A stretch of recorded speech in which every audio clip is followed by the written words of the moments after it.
Once upon a time, in a far-off kingdom, there lay a small village at the edge of the woods. And in this village lived a young maiden, a carefree young lad, and a childless baker with his wife.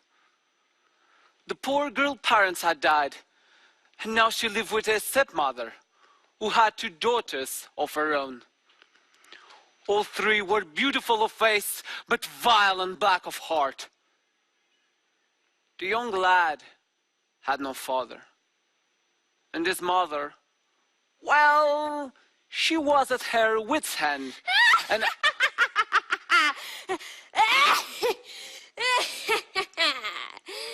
in the past, when you were no more than a babe, your father brought his young wife and you to this cottage.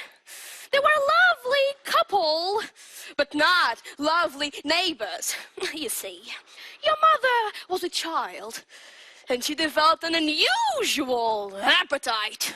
She admired my beautiful garden, and she told your father that what she wanted more than anything in the world was greens, nothing but greens. Parsley, peppers, cabbages and celery, asparagus and watercress and field and ferns and lettuce. He said, all right, but it wasn't quite, 'cause I caught him in the autumn in my garden one night. He was robbing me, annoying me, rooting through my rutabaga, raiding my arugula and ripping up the rampion, my champion, my favorite.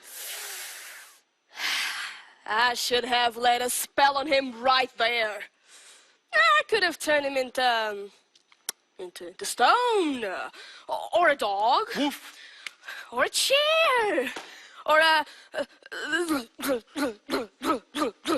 I'll let him have the rampion. I'd lots to spare. In return, however, I said, fair is fair. You can let me have the baby that your wife will bear, and we'll call it Square. And what about the beans? Beans? Beans. The special beans! I'd let him go. I didn't know he'd stolen my beans. I was watching him crawl back over the wall, then bang, crash, a lightning flash.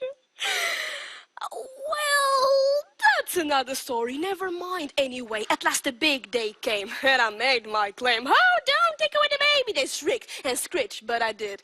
And I hit a wall she'd never be reached. And your father cried. Your mother died. When for extra measure, I admit it was a pleasure. I said sorry. I'm still not mollified.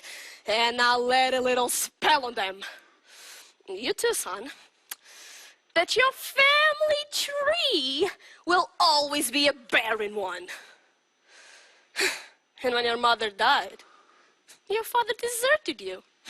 Your father was no father, so what should you be?